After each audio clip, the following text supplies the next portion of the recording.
선생님이 이제 불교 수행을 하다 보면 경전을 많이 읽게 되는 경우들이 있는데, 경전에 나와 있는 그 깨달으신 분들이나 아니면 부처님 같은 분들은 극한의 극한으로 단련이 되셔서 이상적인 모습으로 많이 드러나시지 않습니까? 근데 많이 이제 접하는 수행이 잘 된 분이 이제 그런 분이다 보니까 수행을 하면서 그런 식의 사람이 되어야 된다고 생각을 이제 했었던 것 같아요. 그리고 이제 경전뿐만 아니고 수행이 많이 되신 분이라고 생각하면 저희가 막연하게 이제 가지고 있는 전형적인 이미지들이 있지 않습니까?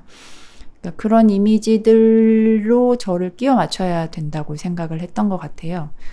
근데 그렇게 안 되는 거를 경험을 많이 했어서 그런 것 때문에 이제 고민을 좀 많이 하다가, 이제 예를 들어서 뭐 수행 같은 경우도 이게 수행이 나한테도 이득이 있고 다른 사람한테도 이득이 있고 뭐 출가자하고 이제 뭐 이런저런 이런 이유들로 이거는 하는 게 나한테 이익이고 해야만 된다라고 이제 이 이유를 생각만 해도 그거에 대한 동기와 열의가 나고 수행을 열심히 할 수 있고 당연히 그렇게 돼야 된다고 생각을 했는데, 제가 이제 그런 게 안 됐었더라고요. 그래서 저는 당연히 내 번뇌가 너무 크고 수행력이 현저하게 낮아서 뭐 그런 게 안 되는 거다라고만 생각을 했었어요. 근데 저의 여러 가지 조건에 대해서 알아가다 보니까 저는 그런 식으로는 원래 동기나 열의 같은 게 잘 안 일어나는 기질을 갖고 있었다는 걸 이제 알게 됐어요. 저 같은 경우는 그런 게 의미가 있고 해야만 되고 좋은 일이고 라는 거를 넘어서서 이게 굉장히 재미있거나 굉장히 새롭고 흥미롭거나 도전적이거나 이제 그럴 때 동기나 의욕이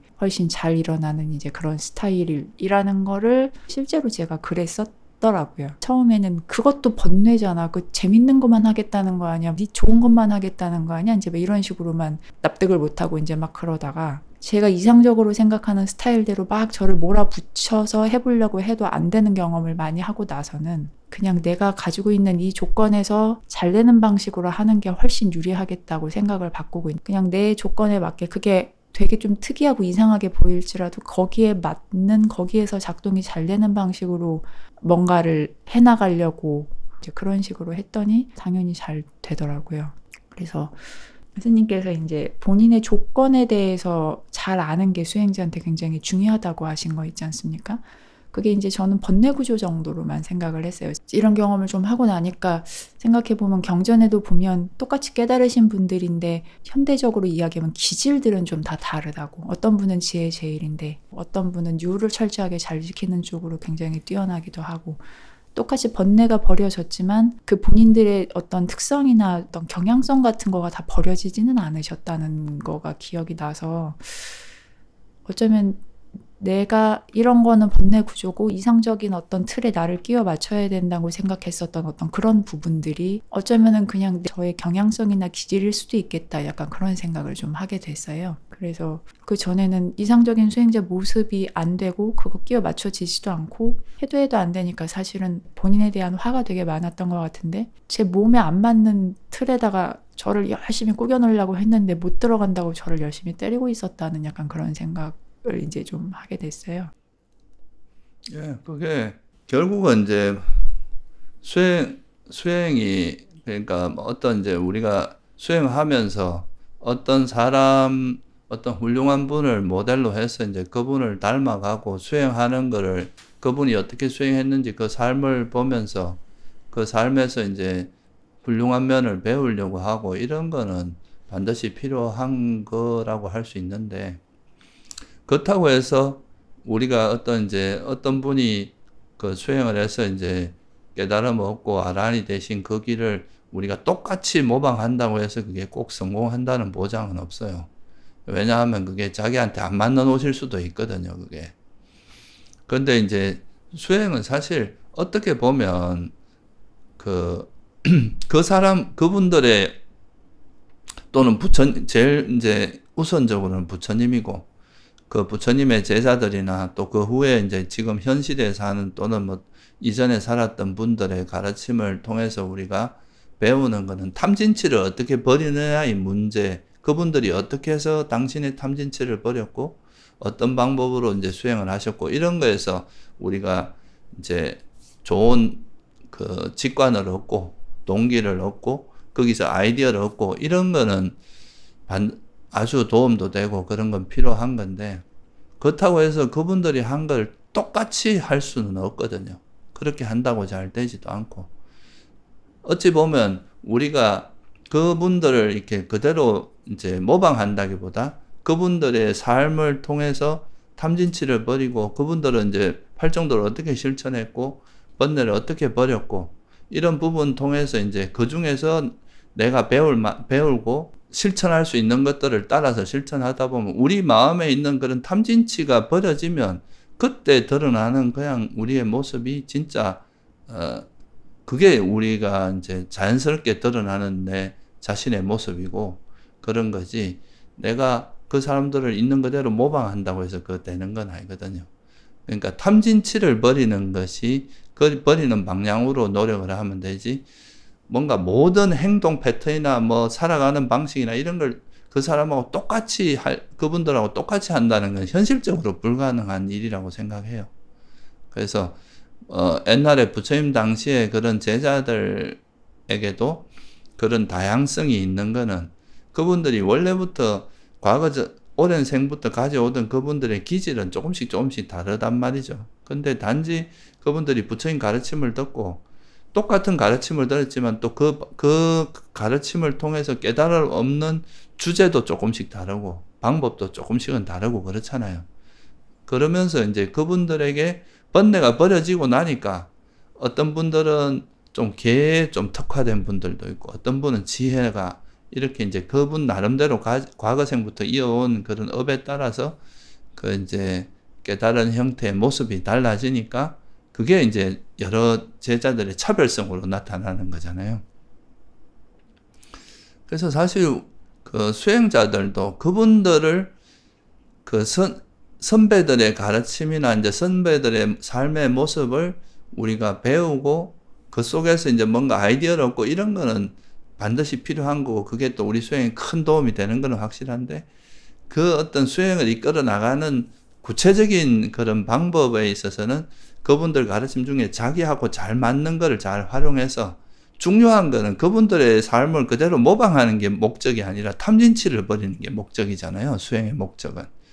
탐진치를 버려서 괴로움을 소멸하는 게 목적이니까 그분들의 삶 속에서 내가 갖다 썼을 때 내 탐욕을 버리기가 좋고 썩냄을 버리는데 효과적인 이런 거를 잘 활용을 해서 내 삶에 녹여내면 그게 자기의 어떤 수행이다.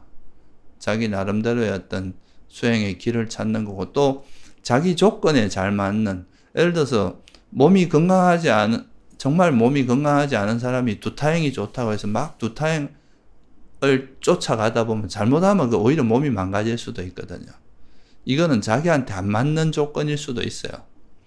그래서 자기의 어떤 건강 상태나 자기의 어떤 또 마음의 상태도 있을 거 아니에요? 그런 거 여러 가지 기질 이런 걸 다 고려해서 자기한테 자기 마음에 있는 그런 탐진치를 버리기에 가장 적합한 것들을 잘 찾아서, 또 그 선배들의 부처님이나 이제 선배들의 가르침을 자기 나름의 어떤 수행의 길을 찾는 것도 굉장히 중요한 일이라고 볼 수 있어요. 그러니까 계속 나왔던 얘기기는 한데, 계속 뭔가가 되려고 했었던 식으로 수행을 그러니까 수행이 잘 안 될 때는 항상 그랬던 시기였던 것 같습니다. 어떤 식의 수행자 이상형에 맞는 그런 스타일대로 내가 하루를 살고 뭔가 행동을 하고 말을 하고, 왜 끊임없이 알아차리고 뭔지 뭐 이런 거 있지 않습니까? 뭐 불구리 정진력으로 막 하고 막 이제 이런 그런 거. 그러니까 결과적으로 보면 그렇게 되는 게 맞기는 맞는데, 이제 그렇게 되는 과정이 제 조건에 맞는 제 스타일의 방법들을 제가 스스로 찾았어야 됐는데, 그런 거를 제 조건이 이 정도까지 굉장히 특이하다는 거를 제가 정확하게 알기 전에는 사실은 일반적인 뭐 경전이나 뭐 그런 정도에서 봤을 때는 찾기가 좀 힘들었었던 것 같아요. 왜냐면 거기는 정답이 다 들어있기는 하지만 저희 같은 지혜가 약한 사람들은 응용을 이 정도까지 해내기는 좀 힘든 정도의 원론이 들어있기 때문에, 그래서 이제 지금 생각을 해보면 스님께서 열반은 모든 사람들이 다 본인만의 열반이 있다고 얘기하신 거 있지 않습니까? 왜냐면 본인이 살아왔던 그 생들도 다르고 번뇌들도 다르고 그 번뇌가 다 소멸된 게 열반이기 때문에 그 사람들마다 다 다를 수밖에 없다고. 근데 수행도 큰 틀에서 사성제의 틀에 맞춰서 팔정도를 걸어가는 거는 맞지만 그게 구현되는 방식이 생각보다 굉장히 다양할 수도 있겠다라는 생각을 좀 하게 됐습니다. 예, 그 팔정도는 사실은 큰 틀이거든요. 어떻게 보면 대도예요, 대도. 큰 길을 제시하고 이 길에서 이제 옆으로 벗어나가지 않도록 이걸 벗어나게 되면 이제 괴로움을 소멸할 수 없다는 그런 큰 길을 알려주는 건데 이 안에서 이제 이 길을 가는 방법은 사람마다 다양성이 있을 수 있습니다. 그건 충분히. 그러니까 뭐 그 과거에 우리가 이제 경전에 나오는 아라한들의 모습을 봐도 어떤 분은 뭐 수념 느낌을 관찰해서 아라한이 되는 분도 있고 또 어떤 분은 또 뭐 계를 기반으로 해서 수행하는 분도 있고 다양하잖아요. 그 이제 나오는 방식이. 또 아란이 되고 나서도 또 다행을 위주로 하는 분도 있고 지혜가 막 출중한 분도 있고 막 다양성이 있잖아요. 그런 그 수행의 길도 이제 모든 사람이 똑같은 길을 간다기보다 팔정도라는 건 바른 견해를 갖고 이제 바르게 사유하면서 바른 말하고 이런 되게 큰 틀을 이야기하는 거지 그게 아주 구체적인 방법론은 아니거든요. 그렇더라고요. 예, 그래서 그 길 안에서 자기가 자기 조건에 잘 맞는 그러니까 자기 탐진치를 버리는데 가장 효과적인 길을 자기 조건에 맞게 찾아 나가는 것이 그게 이제 진짜 수행이라고도 할 수 있고 무엇이 될 필요가 없어요. 이건 무엇이 어떤 존재가 되고자 하는 게 아니라 내 마음을 오염시키고 있는 그 탐진치를 버리면 되는 거지. 내가 어떤 특별한 존재가 되려고 하는 수행은 아니잖아요. 불교 수행이.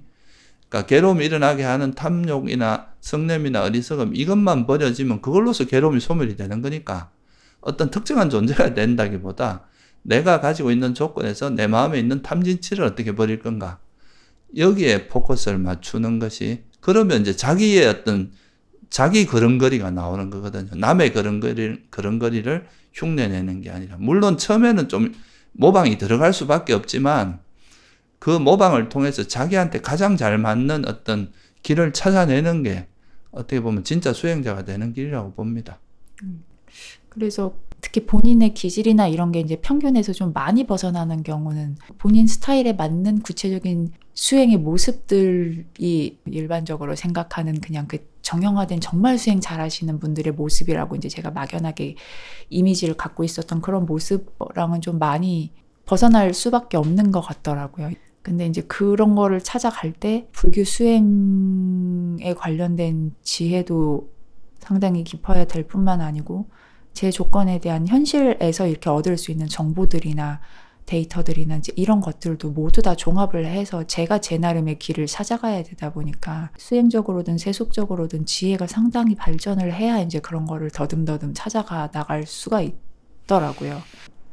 근데 누구나 다 팔정도라는 거는 아까도 말했지만 큰 틀을 이야기하는 거고 그 속에서 자기 어떤 조건이나 자기의 어떤 상황에 맞는 처음에는 이제 모방으로 시작하지만 그걸 가지고 이제 자기 나름대로의 어떤 자기 수행에서 가장 적합하고 자기가 실천했을 때 번뇌를 버리기에 좋은 그런 방법론들을 찾아 나가는 게 이제 진짜 수행자가 되어가는 길이거든요. 그거는 누구나 다 그래요. 사념처, 팔정도 이런 것들이 사실은 그냥 뭐 내용을 보면 그거거든요. 우리가 몸이나 느낌이나 마음이나 법 그러니까 이걸 좀 쉽게 말하면 물질과 정신에 대해서 관찰해서 그것이 무상고 무아이모 하는 거 이거는 사실 되게 보편적인 이야기지 아주 구체적인 방법론은 아니거든요. 관찰을 해 나가는 거는 또 그걸 어떻게 이제 수행을 이어나갈 건가 어떤 방법들을 또 내가 부족한 걸 동원해서 할 건가 이런 거는 또 자기가 또 나름대로 경전에 나오는 것들을 총동원해서 모든 지혜를 역량을 총동원해서 이제 그거를 실천해 나가는 거기 때문에 누구나 결국은 이제 진짜 수행자가 되기 위해서는 자기 나름대로의 어떤 그 세속으로 말하면 운동으로 말하면 이제 품새를 다한다고 해서 대련을 잘한 실전에서 항상 이기는 건 아니잖아요. 태권도 품새를 그 기본 동작을 잘한다고 해서 그런 기본 동작을 이제 실전에서 어떻게 활용하고 그걸 자기한테 맞는 기술로 딱 자기가 익혔을 때 그게 이제 아주 실전에서도 뛰어난 그 격투가가 될 수 있는 거잖아요.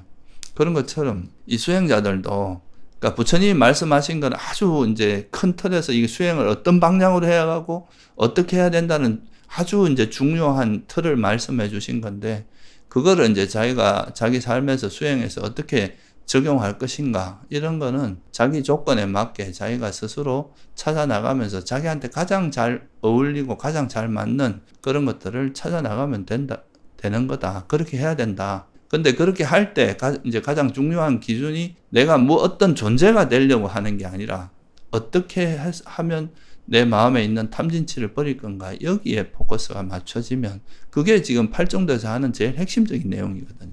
선을 개발하고 불선을 버리는 쪽으로 노력을 하다 보면 그게 이제 그러니까 불선이 완전히 버려진 상태, 탐진치가 완전히 버려진 게 열반이니까 그런 방향으로 이제 방향성을 잡고 노력하면 무엇이 될 필요가 없고 내한테 있는 탐진치를 어떻게 버릴 건가 이쪽으로 노력을 하다 보면 그런 실전적인 가장 자기한테 잘 맞는 그런 수행의 길을 찾을 수 있을 겁니다. 감사합니다, 스님. 네.